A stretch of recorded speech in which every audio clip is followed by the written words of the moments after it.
Hello viewers. Welcome back to the channel. If you're new here, kindly subscribe to the channel by clicking the red subscribe button below.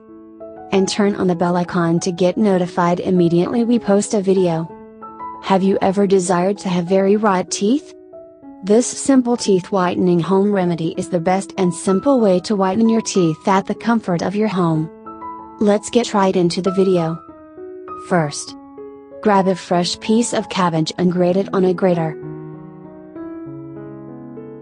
Secondly, filter the cabbage to extract its juice into a clean bowl.